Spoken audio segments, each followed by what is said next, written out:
glad you can make it. I'm going to do a brief introduction to our speaker today, and once you've spoken, then there'll be a bit of time for chat and discussion.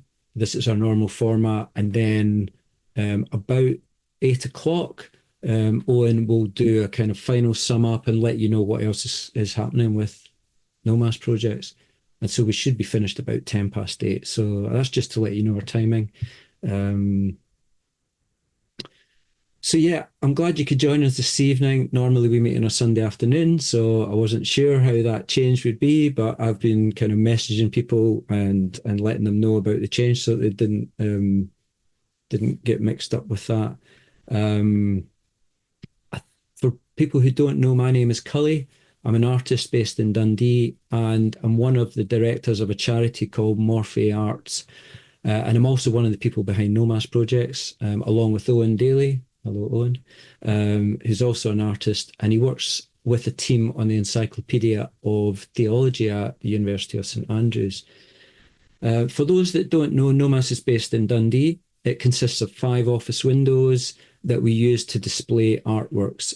It's really as simple as that. The name Nomas derives from the Greek word nomad. It means roaming in search of pasture.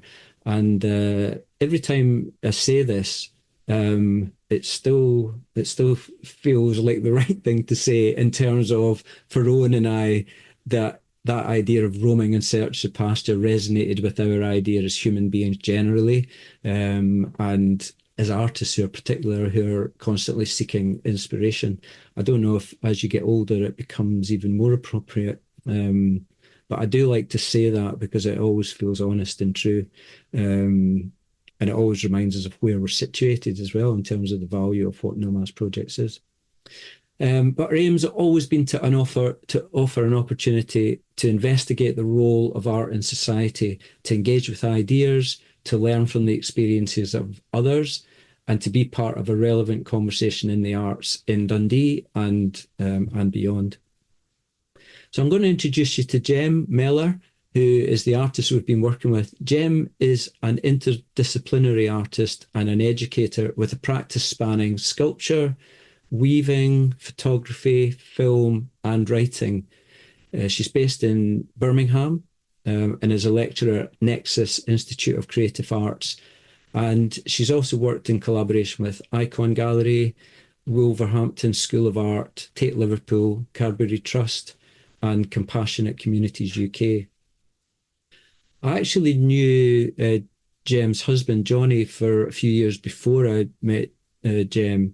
And it wasn't actually until the spring of 2023 that I met Jem at an arts conference where she spoke specifically about the agency of materials and how we as humans relate to them. And it was actually her talk that inspired what was to become the curatorial theme for Nomas programme this year about the materiality. That's kind of where it came from, that inspiration. Jem spoke around her interest in the world. She spoke around her interest in the world building ability of materials and their active agency within culture. Jem's work develops artistic and pedagogical practices which seek to give space and consider and explore a materials way of being in the world and the co-productive relationship between humanity and matter. That is what we're going to elaborate on. Jem's going to elaborate on in her talk. At one point in the talk that I was at, we were invited to choose a material and write a letter to it. And this really captivated me. I found it a really playful way to consider thoughtfully the materiality of the world around as you write a letter to this material and try to understand it and try to express your appreciation of it as if it was a person. And it made me aware that Jem is also a lot of fun. And it's been a joy getting to know her and while we've been working on this exhibition. So the exhibition at Nomas, stuff I found on the floor. Someone came up to me who isn't an artist and had seen the exhibition and said, if I came up to you with a pile of stuff that I'd found just lying about and said, could I have an exhibition? What would you say? And I said, well, actually, I actually approached the artist and said, can you show this work? So I'm not sure how much they appreciated it. They should be here at this talk. So this was stuff I found on the floor. Local Walks, March to August 2020. It's a collection of objects sourced from local walks during the spring and summer of 2020, which, of course, as we might remember, was the time that it was gathered during the COVID-19 pandemic and coincided with the lockdown restrictions. So I'm delighted to we're delighted to be working with you, Jem, and looking forward to hear you talking about your practice generally, giving us an overview of that, and to speak specifically about the work that's currently on show. So when she's finished, as I said, we're going to open up for discussion. If anyone has any questions during the talk, put them in the chat, and then I can see. But there's a small enough group here, I think, if people want to unmute at the time to ask a question.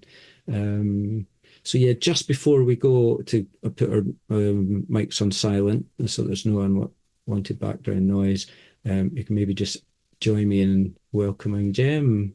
Thank you, Jem. Yeah. Still quite quiet, Jem, wasn't it? Yeah.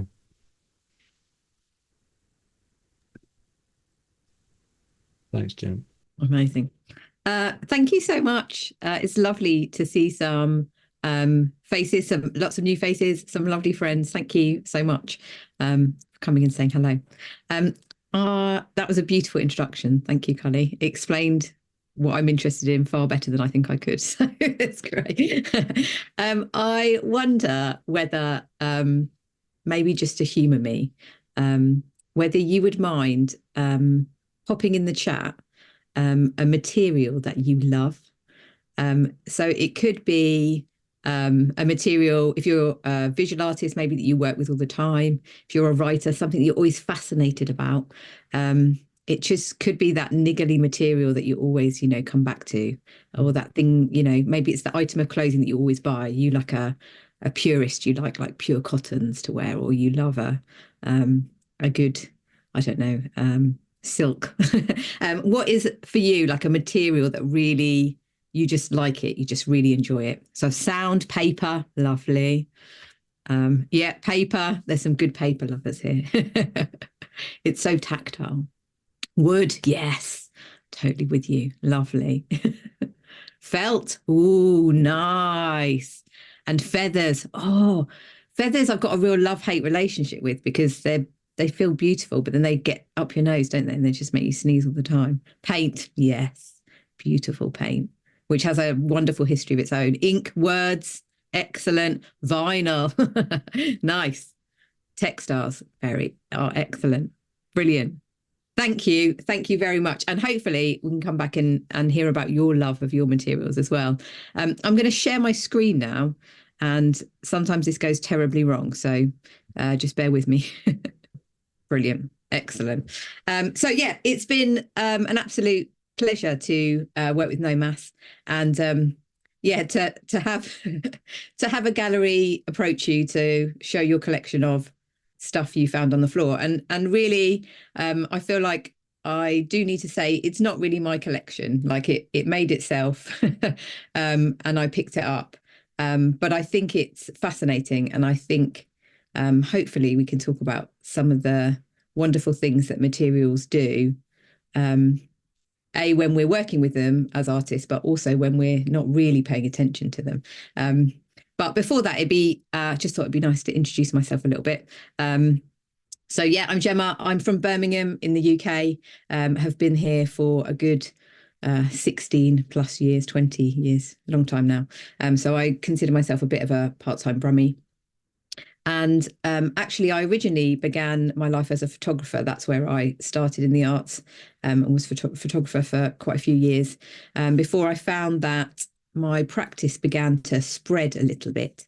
It began to feel like it needed to stretch out a little bit. I'd always been interested in what the image can do beyond just the 2D, was always interested in layering of images and a bit of moving image. And so began to find that my practice kind of moved beyond just the camera, but I've always had a real love of photography, and that has kind of stayed with me. So now I'd call myself very much an interdisciplinary artist. And as Cully mentioned, that kind of spreads to all kinds of things. I particularly love textile art, something about the tactile nature of it, probably the fact that you are touching it, making it, but also that it, it kind of calls out to be touched. So it's always nice to have a piece hanging up and watch people want to give it a prod or comb its hair. Actually, I think probably a lot of these come from the fact that I've got a daughter who never let me comb her hair, and so I just was desperate to do that, so made a lot of these weaves. So yeah, I love a bit of weaving, and particularly this helped me to fall in love with cotton. Cotton is one of the materials that I like to most co-produce with, and yeah, that's definitely from here. I'm also just really interested in materials as a whole. Another love of mine, or two other loves of mine, are wood. So it's great that someone else put that. And concrete. I live in Birmingham, so it would be very remiss of me to not mention a material that is well used in the city that I live in. And I'm just fascinated about how these materials work in the world, what they offer us, what they do when we're not paying attention to them. And so this one here comes from a series of building blocks, which is just slightly unusual building blocks, just encouraging people to play and make shapes with those materials. And then also just interested in the kind of collision of materials and what happens when we give them maybe a bit of shape, but then we let them do what they want. So I don't actually know if this is going to work, and I haven't tested it, so please excuse me if it doesn't, but this is called the Great Yeast Escape, if it does work. It's just short, and here's a little video called the Great Yeast Escape.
Okay. Hopefully you got to see a bit of that. I don't think the sound was brilliant, but you can check that out on Vimeo if you want to.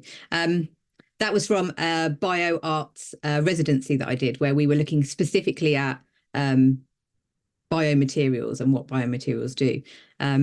So yeah, for me, basically, for a long time now, my area of research has been, as Cully said, just fascinated about materiality, with specific links to art practice. I think as artists, we are excellent at working with materials. But I think sometimes there can be a kind of master over materials mentality when we look at working with the materials that surround us. And you can see this in all kinds of ways, just in the way that we sign our work. Potentially, we credit ourselves first. Sometimes we don't credit the materials at all, and things like that. So we've kind of, we're very proud of what we create, and we should be. But I think there's a real place for kind of stepping back maybe and considering what possibly our materials bring to our practice. What do they bring to our everyday lives? I'm currently reading an excellent book, which I'm only partway through, but it's I don't think it's got a very good name. It's called Doorway to Artistry, but it's by a philosopher called Esther Meeks, and she talks really interestingly about an invitation to the real, and that the real world invites us. Objects and materials invite us into the world, and they have things to say to us, and we just have to kind of pay attention to them.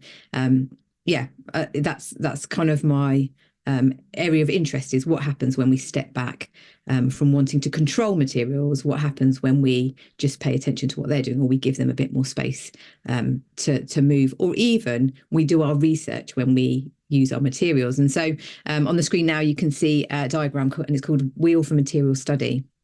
And for me, it's just a way of kind of stepping back and looking at the overview of what a material might bring to your practice.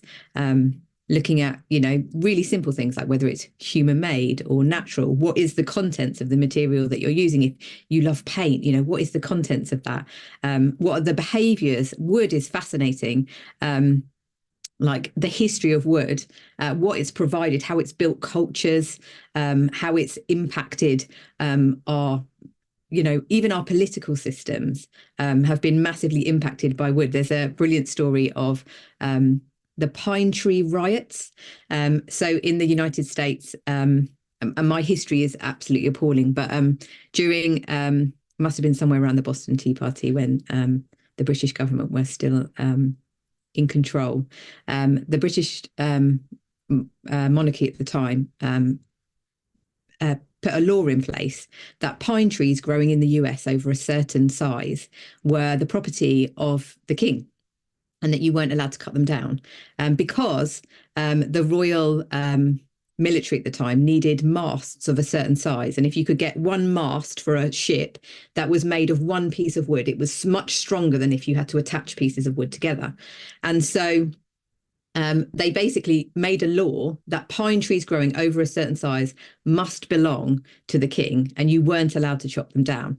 And obviously, the people living very far away from Britain felt that this was a complete injustice, and they started to chop these pine trees down. And in fact, there was riots as a result of this law. But also, apparently, this is where pine floorboarding comes in, because everyone would chop them down, and they'd say, oh, there were none that growing that big, but they all had pine floors in their houses. I don't know if that last bit is true or an urban legend, but I find it fascinating when you look at the history of any individual material, that actually you see that it is massively shaped not only the natural world in relation to wood, but also our kind of social, cultural, political systems. It's really fascinating. And so, I love materials, and I think that they possibly have more to say sometimes. And I like to embrace a little bit of shenanigans in the process of getting to know them a little bit better.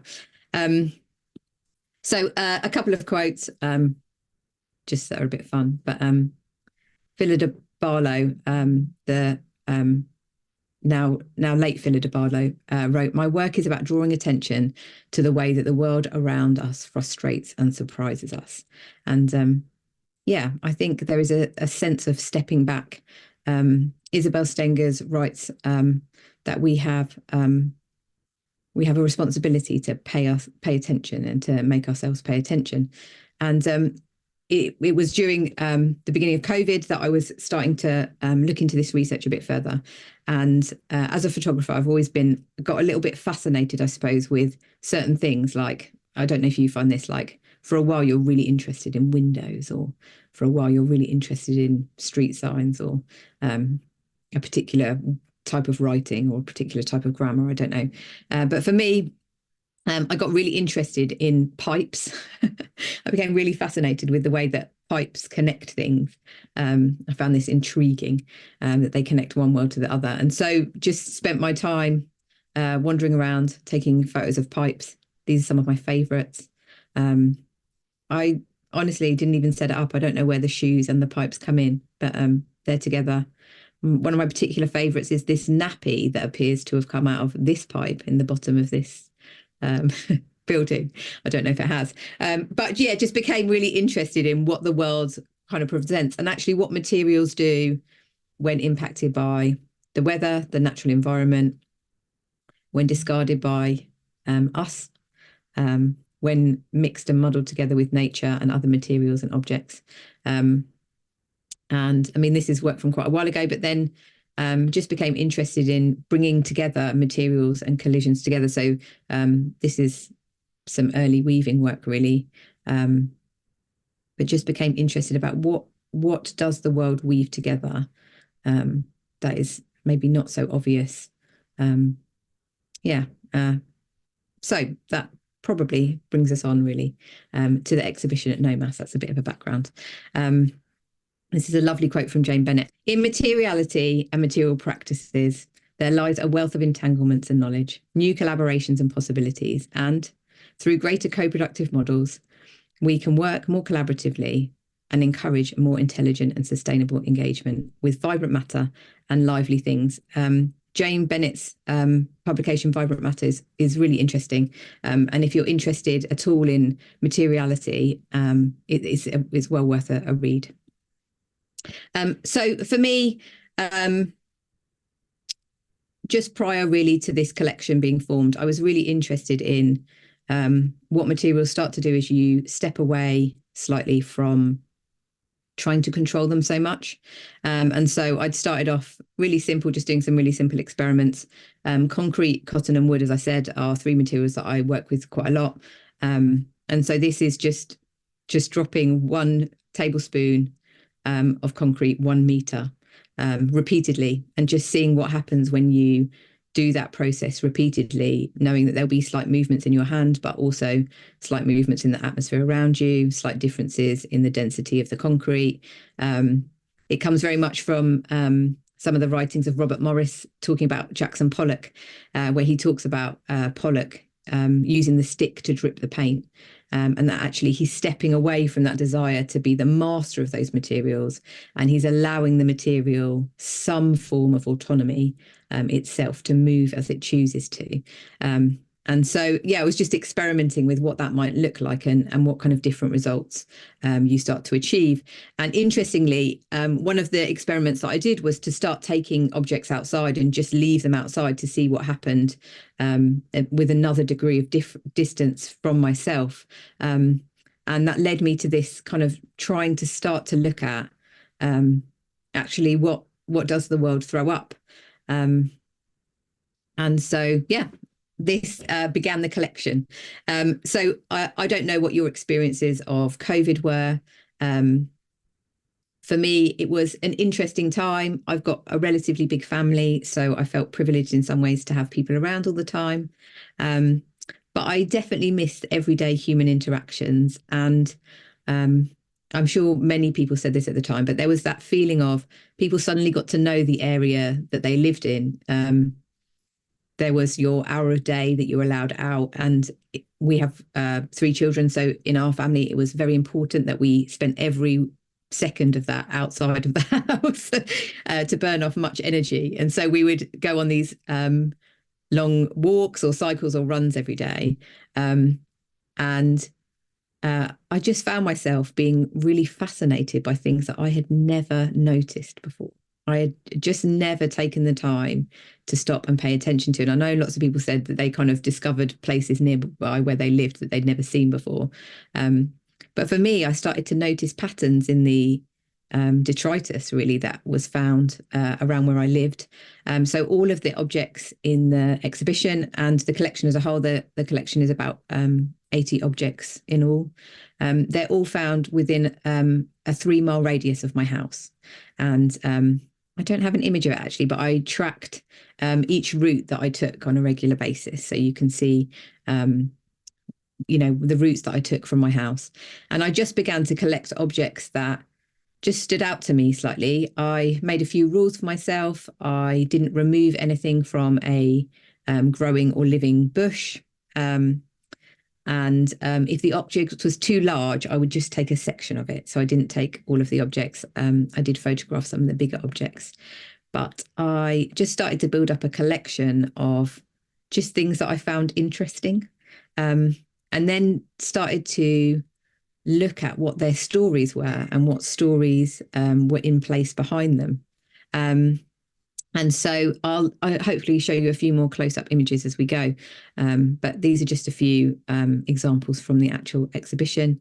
And then this final image here is quite pale, so I don't know how well you can see it on there, but that is a woven piece really. And that's me kind of reflecting back into the collection and starting to make out of some of these shapes. I'm really fascinated about what happens when objects and materials slip out of human function, because I think we're really good at naming things that have a purpose to us, have a use to us. But what happens when those things decay to the point where they're maybe not useful to us and they haven't yet become, part of the soil again? What happens in those spaces that are just separated from our human language? Does it mean that they don't exist, or that they don't have a place or a purpose, or even that they don't have some kind of intrinsic value? Or actually, does it mean that they are kind of beyond us, beyond our explanation? So this last woven piece is called If It's Not a Rug, and it comes from just a piece of carpet that I found. That was so interesting. What happens when this carpet is too small and too decayed to be useful to us anymore? But it still exists. It still is part of the world in which we live. Does it still have anything to tell us? Does it still have any worth? So here I'm going to break down a couple of images from the collection. I'm guessing you might all know what this is. You might see them quite regularly on the streets. This is a little bag, which at some point I think had some pills in of some sort or other. So what's really interesting is I found quite a load of these, and I found them all in a really similar place. Until COVID, and until I started paying attention to what was on the floor, I didn't know where people went to swap their drugs nearby where I live, but I know that now. And just a really small thing of a world that I am not really part of, but I got to see every day where people had interacted, where there had been some action and some movement, and I got to see it from the objects that were left over. This one I think is probably very obvious for COVID. It's just a plastic glove that had just been discarded on the floor. But I think it's, again, really interesting. I became really interested in signs of people, I think because I missed them. So I became really interested in signs of where people had been in the environment and in the landscape. But also what I thought was really interesting is that it completely tracks the time in which it happened. There are several objects that I would collect quite regularly that were absolutely a sign of the time. Masks came up regularly, plastic gloves came up regularly, because the land itself, we discard things that become part of what's happening in society and what's happening in history. And again, absolutely, I paid attention to the seasons in ways that I really hadn't before. Paid attention to what is happening in nature, what's happening in the landscape. I found the co-productive relationships in the natural environment fascinating, that the moss would live on the branches, that they would be entangled together, that they would be part of an ecosystem that you'd see in places where maybe moss or lichen or ivy had taken over, was beginning to kill the its co-productive partner, or where they worked in unison, where, Ivy held up a tree that had been, almost about to fall down. And you start to see these lovely relationships that are built, and that it's so interactive that nothing exists separate from one another, that it's all very much working in this huge ecosystem. And it was all, 3 miles from my house. This one is a burnt beer can. So near where we live, there's a reservoir, which sounds beautiful, but it's probably the most horrible reservoir you've ever seen. It's right next to a dump where you go and take your local rubbish and refuse. It smells quite terrible. People don't really go there. It's also right next to a limestone grinding factory. So it's covered in kind of white silt, and generally is a place to kind of be ignored. But during COVID, it became a really fascinating clandestine hangout for people because the police didn't really go down there. It's a little bit off the beaten track. And so every day that you'd wander around, you'd see the discards of kind of parties, sneaky activity. In the daytime, I saw people having picnics there. I saw kids paddling in the water next to giant dead fish. But again, it became a really fascinating kind of document of the activity that had taken place.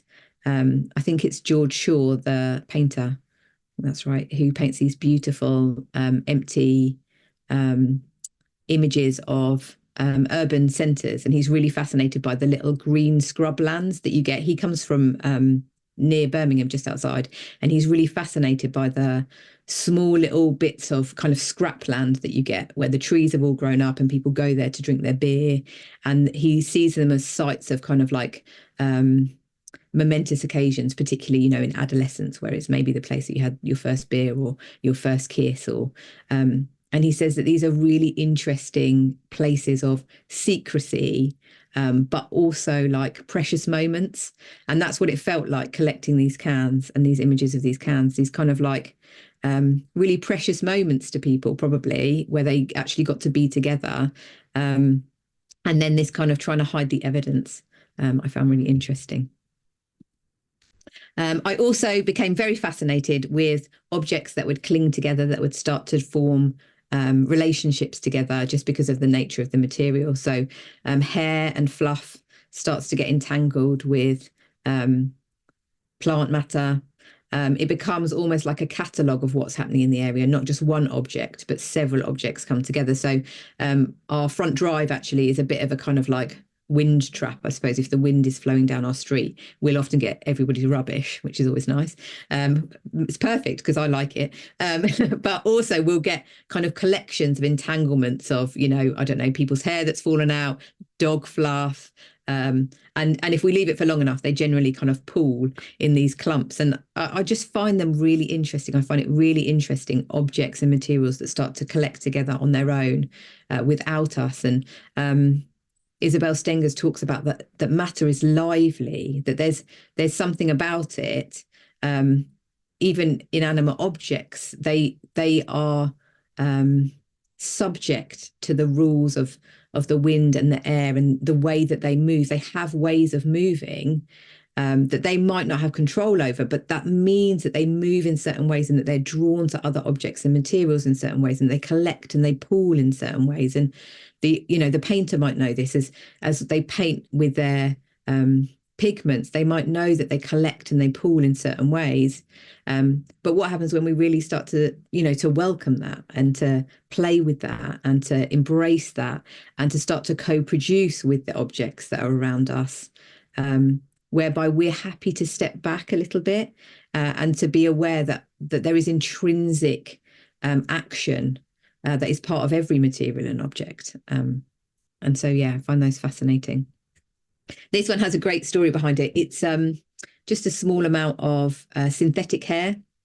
I kind of wish I had now, but I was a bit freaked out at the time. So I didn't, but I didn't collect the whole of this wig because it was tangled up in a rather large thong which I found along the canal, about 2 kilometers from my house. And I have taken a photo of it, but I didn't find it in time for today. But again, just a really interesting evidence of action that's left over afterwards. And then the fact that it's collected along the way, soil and a little bit of grass, that it's become entangled with the place that it is, as well as the action that was before it. And I think this is the final image that I'm going to show, actually. This is a collection of, does anyone know what this is? Anyone? I pop in the chat if you think you know what these are.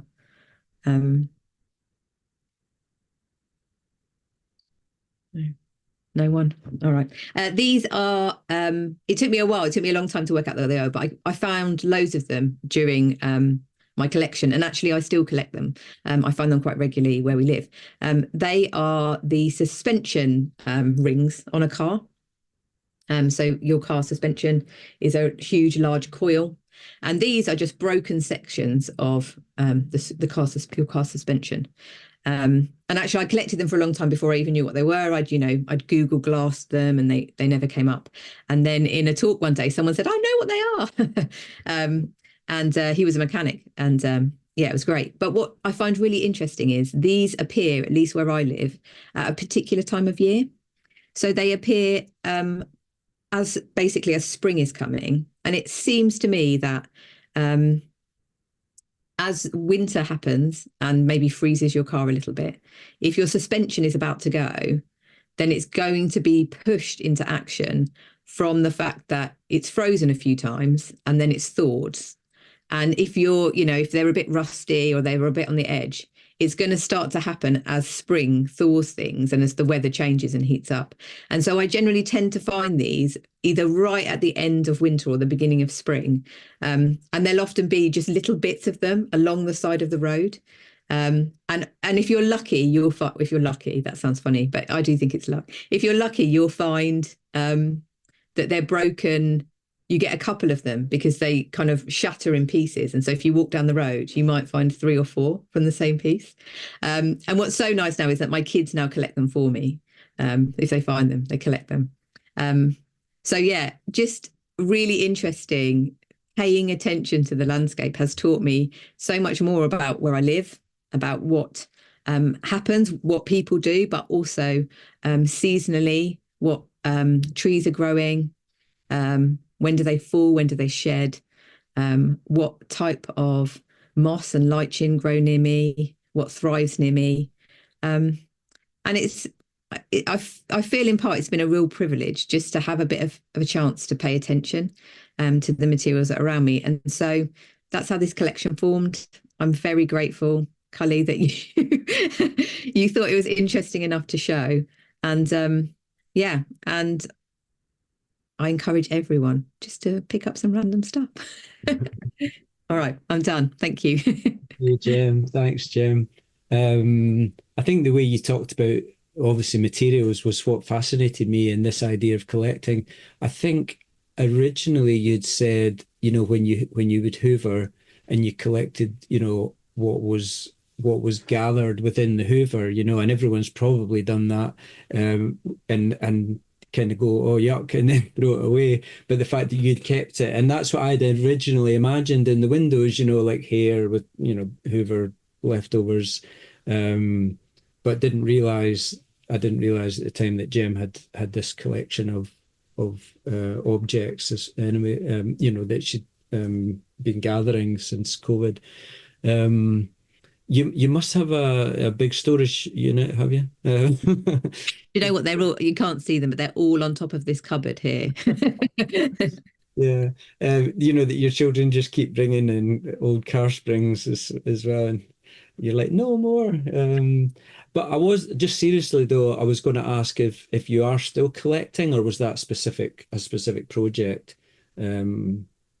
Yeah, so I'm not collecting in the same way that I was. It was a specific 2 years it took me to build that collection, and to then curate it down to just the best specimens. But there are some objects from it that I still can't resist. And so they have continued to be collected.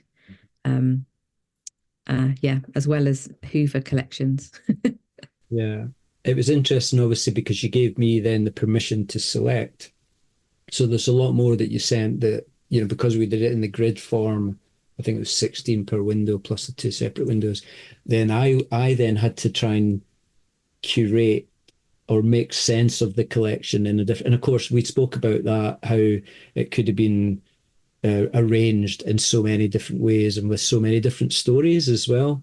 And of course, then I sent that to you of how you thought I'd interpret it. Like what was the story I had or the narrative I brought into that. Um, I was fascinated by, or I'm fascinated by the idea of, when you said that, where it takes something to make us, see in a different way, that you hadn't seen it until you go out. And I think probably a lot of people can identify with that. One of the things that made me aware of rubbish was when we got, I don't know if it's the same in different parts of the country, but in Scotland, where we used to have a paper bin, paper and plastic, and then they gave us another bin for plastic and paper, so you had to separate those, and just how each of them filled up differently, and it made me realize, wow, we use a lot of plastic or we use a lot of paper. It just made me much more aware of that as a waste. And I just wanted to just ask you about that. If that's something you've thought about, because obviously you care about materials, beyond just collecting them, in terms of you working on them before. But I just wondered what you felt about in terms of that idea of waste. Absolutely. So I think there's loads that could be said, and by artists that are far more on it than I am, in terms of the ecology of what we use, in terms of the Anthropocene and the Ecocene. And I think that naturally, as you start to look at the collection, those questions are raised all the time. I am absolutely, one of the materials that I love, as I've said multiple times, is concrete. And concrete is really terrible when you start to look at it in terms of the environmental impacts that it has. I think it's like second most prevalent material in the world. We use it everywhere. Its ability to decompose is obviously, terrible. It will be around for hundreds of thousands of years after the lifespan of a human. And it's really easy to make. It's really easy to grab your cement and your sand and your water and mix it up. And so, we've probably all had to go at laying a few bricks ourselves. We'll use concrete for various things. And yeah, it is, in terms of ecological issues, it's a really terrible material. But it is also the material that houses, I think it's something like, it's over 95% of the population uses some form of concrete in their housing. It shelters us, it protects us. Elsewhere, I've done a short film that is walking a mile in concrete shoes, so in which I wear a pair of concrete flip-flops and walk a mile. It was painful, but it was also fascinating to do as a project, because I got to stomp over nettles, and I got to crash through rocky terrains. And although my feet hurt because I was in flip-flops, it was a wonderful material to do that in, because you felt like a bulldozer. And so concrete, as much as it's a terrible material in the environment we live, it's also a wonderful material. And so what I find is really interesting is when you get these collisions of materials, whereby actually what we need, or what it's led me to do, I think, and what I think paying attention to the materiality of the materials that we use on a regular basis starts to do, is it possibly, at least for me, it leads me to respect that material more. And then it leads me to be more cautious with that material. So even within my own practice, I started off being quite trigger happy about the amount of concrete that I used. I really enjoyed it. I'd do loads of experiments. I spent a long time trying to cast a concrete pillow. I'd do this willy-nilly. I wouldn't, I'd guess at measuring and all those kind of things. And actually, as I got to know the material better, and the way that it worked within the environment and the legacy that it left within the environment, I have completely changed my practice towards concrete now. I am very cautious with the amount I use. I am very careful when I come to casting now, that I'm doing it well, that I'm not slap happy and think I can just cast another one later.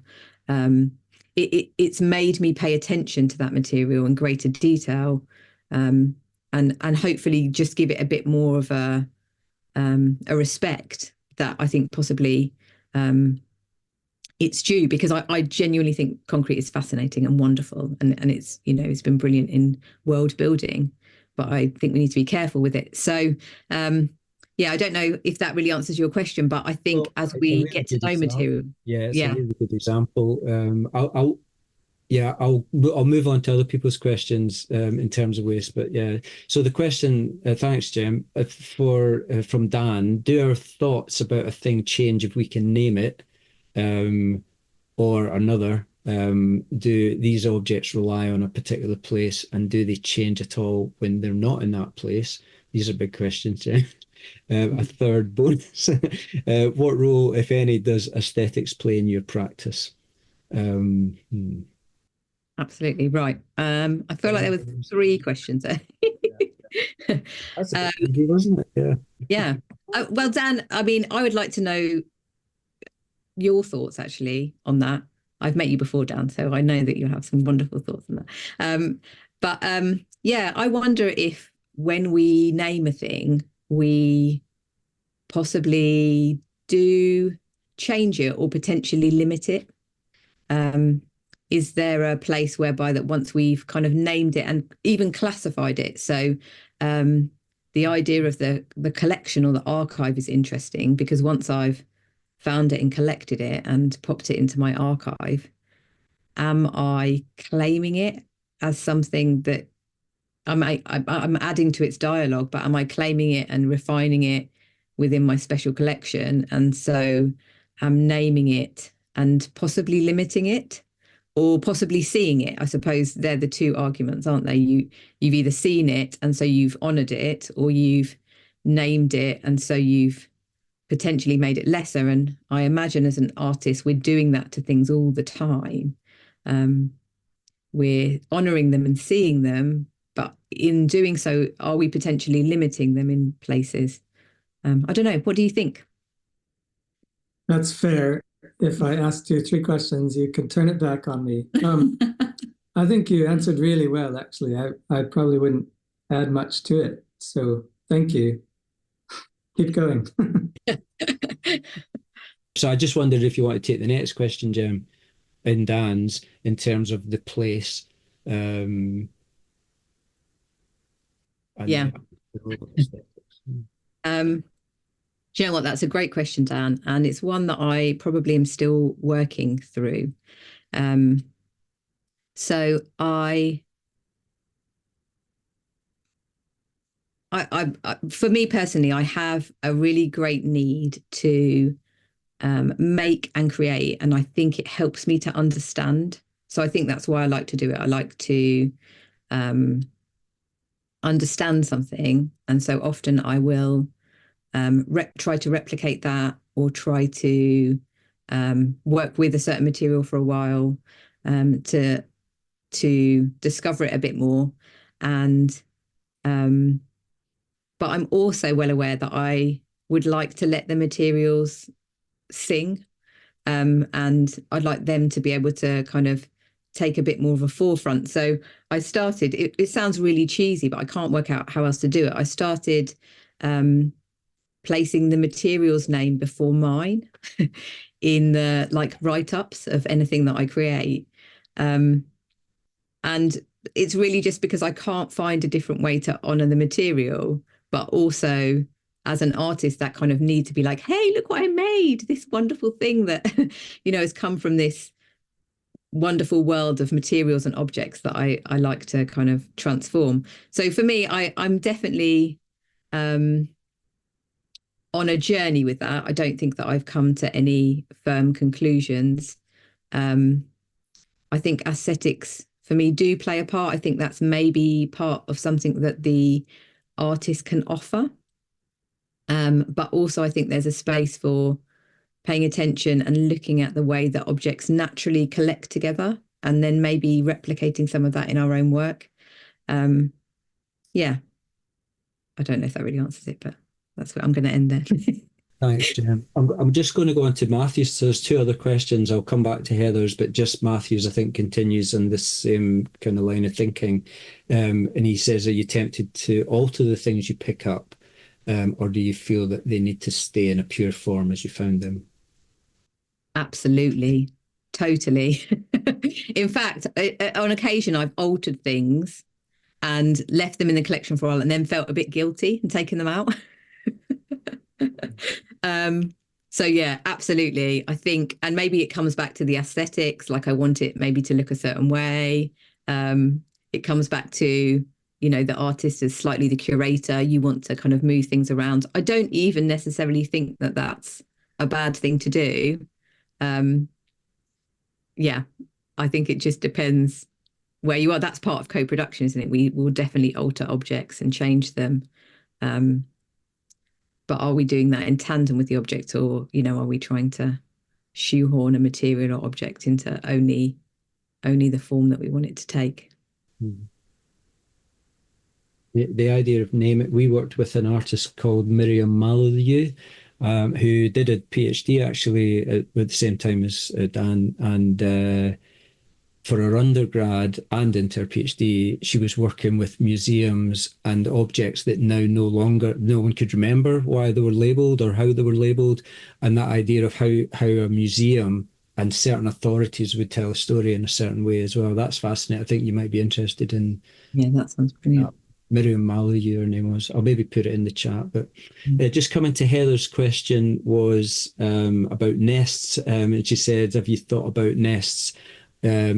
Because one of the objects reminded me of that, how nests are kind of woven, the idea of weaving as well. Yeah. Yeah. I mean, not nests particularly, but I am absolutely intrigued and slightly in love with anything that entangles and weaves itself together. I really like narratives that form and ways of practice that form around the fact that we're such an interconnected being. We're, not one of us is, we're all layered. Our stories are layered, our experiences are layered in our own formation. But not just that, the world around us is so interconnected. Rosita Braidotti talks about it in terms of streams, that there are just kind of streams that flow through everything, connecting everything all the time. And this idea that everything is interconnected. And so I love the idea of the nest, absolutely. And, it's why I think I love, the collections of detritus and the stuff that comes out of your Hoover and all of those things, because I'm really interested in how materials kind of link together and start to form something together. And I feel that's very much the way that we work and the way that we're made. Yeah. And so absolutely, maybe nests is where I need to go. Thank you. The question from Kim, I'm aware of time, so we'll take these last two questions before handing over to Owen. It feels like we could stay on longer to chat, but I'm just going to stick to time, and just so that if people need to go. But yeah, Kimberly's asking, so much of the energy behind your work seems connected to the human stories, and you did tell, you said, and this one comes from this, and the story behind it. How much would you say the people material interaction creates or drives your interest in the material? Yeah, a really astute observation. Yeah, it's really interesting. I think I'm always in a slight battle with myself, whereby I'm trying to let the material speak and see what the material is saying, but maybe just because it's kind of human nature to do so, and maybe just because I'm a little bit selfish, I'm always interested in that interaction and that space where materials and humans create something and say something. And so I'm always drawn back to that. And maybe particularly because this collection started in COVID, and that was the thing that I, was missing, is kind of just seeing the world alive with humanity, that I started to look for it in this evidence in these tiny places, so that, it gave me some sense of interacting with the rest of humanity, even though actually we weren't really allowed more than kind of nod and a semi-smile from a distance. So yeah, absolutely. There is, for me, I am often drawn to how that links with our own stories, and actually how we are changed by materials. I think we often, I can often talk about, you know, I don't know, my power over materials, but I don't often realize what a material has given me. Mm-hmm. So cotton for me becomes a real massive co-producer, and I'd almost say a friend, because cotton for me has been with me for my whole life. Like, I'm wearing it all the time. I'm probably most days I'm wearing a cotton garment. But actually cotton taught me things as well. It taught me the concept of comfort. It taught me the concepts of soft and to be surrounded. It taught me, or it helped me to be a better mother, because it's what I swaddled my children in, and it taught them softness and nurture. And so I feel like, yes, I'm interested in materials because of what humans kind of make with them, but I'm also interested in what they gave us first, what they taught us first. Yeah, and that's really, yeah, interesting to me. Brilliant, yeah.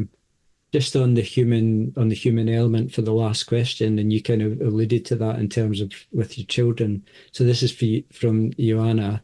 The question: do you find that your children are naturally aware of the power of materials to fuel the imagination?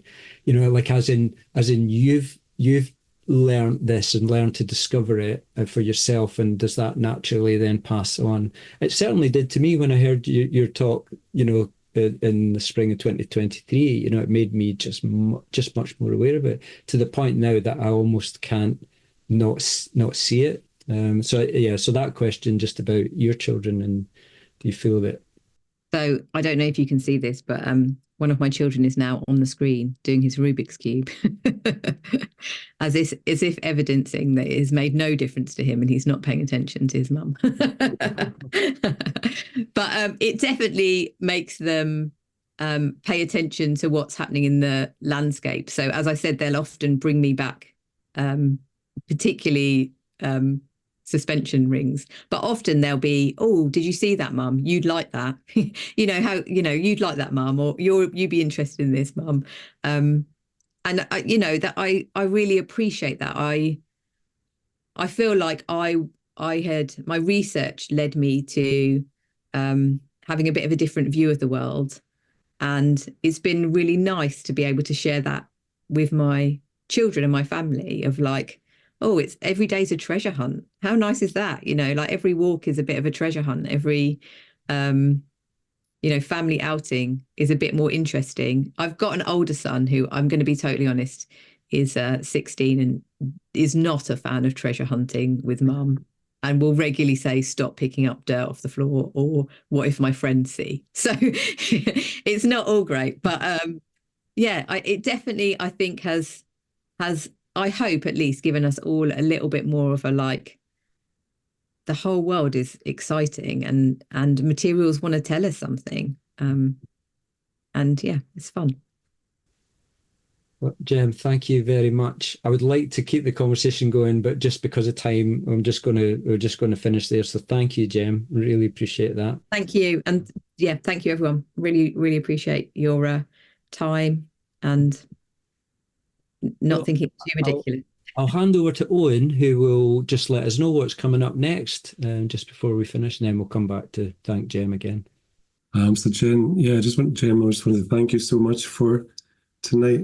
There's loads of leads and loads of references, and like Cully said, we were always doing this in the spirit of kind of looking for fresh pasture, and I feel that tonight we got a rich field of a new place to enter, access just through your talk and through your show. And I love the kind of serious play that's underneath it all. And there's some, normally what I would do is for people who've not able to be in Dundee, I would show some slides of the show in place. But you've done that already, so I'll go through them quite quickly.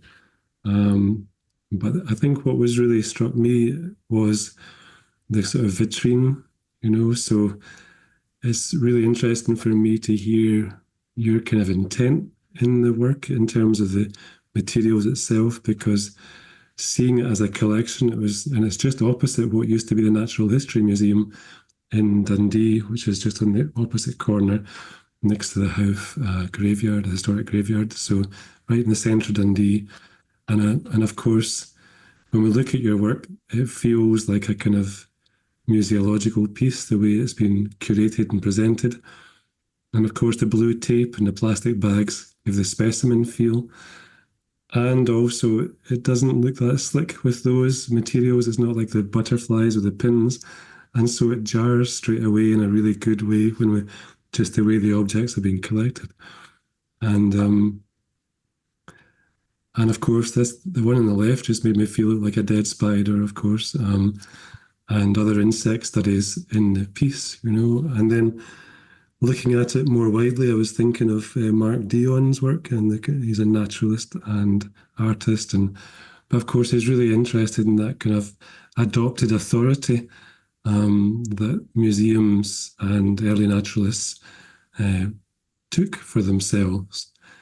And then looking at your show as a whole, I was really thinking that you were doing this during COVID, and of course that authority was adopted by the government over all of us, and they just used the kind of power trips of we are in charge, this is the structure that you're going to have to live by. And somehow it took on an extra resonance for me when I looked at that as a whole, because our lives were reduced to observing these detritus of human life, and you showed the gloves and the other evidence of the masks you mentioned in your talks. So I was really struck by that, maybe in a more political way than I'd expected. Nice article about Dion's work in the Brooklyn Rail magazine, but the whole kind of pseudoscientific aspect, and where he borrows all the tools and methodologies of scientists and naturalists, and they've done it for generations. And so when I saw your whole piece, I just thought how actually our lives were reduced to this in a strange way during the whole lockdown experience. And of course, he's excavating these things, and what he said about the banal, overlooked objects of the present day, that was so resonant in terms of what you were saying tonight. And so he said he was interested not in the virtual, but in the actual, and there's a kind of a strength of that, just using what is. And then I was thinking about the kind of authority of the artists themselves, just how it functions as an inhibition and an incitement. And seeing your work in the context of the lockdown made me think, it kind of hopes it clarifies the feeling. And the author was in Authority and Freedom was saying, they precipitate freedom. And so it kind of reminded me of just how important that sense of getting out every day and how our freedoms were curtailed. And looking at the show really brought that home in a strong way for me. And I know it's quite a different angle from what you were saying tonight, but that is evidence of our lives during a very, very significant chunk of history across the world, I thought. So I'm very, very grateful to you for pulling all that together. So please, if you haven't got it already, please join us. You can private message Cully or I, and we can add you to the mailing list. Our website is nomasprojects.org, and you can see more about sharingnothoarding.org as well. So thank you for your patience. I'll stop sharing and just appreciate your time. So Yeah, thanks, Owen. I always like Owen's reflective insights after the talk. So I appreciate that, Owen, as well. So thank you very much for being with us. If you want to join the mailing list, if you're not already on it, you can just put a message to me in the chat. I'll just leave the room open as people leave, and you can do that. I'll also put in about the artist I mentioned, Miriam Malou, which might be a good one to follow up as well. And obviously, you can get in touch with Jem if you have any more questions as well, and keep the conversation going with her. I'm sure she'd be delighted with that. So I think that's all for us to say. Appreciate you coming. We'll let you know about the next artist talk with Paula. And yeah, just appreciate you all being here. So thank you. Let's just thank again. We can unmute and just thank Jem again. Thank you, Jem.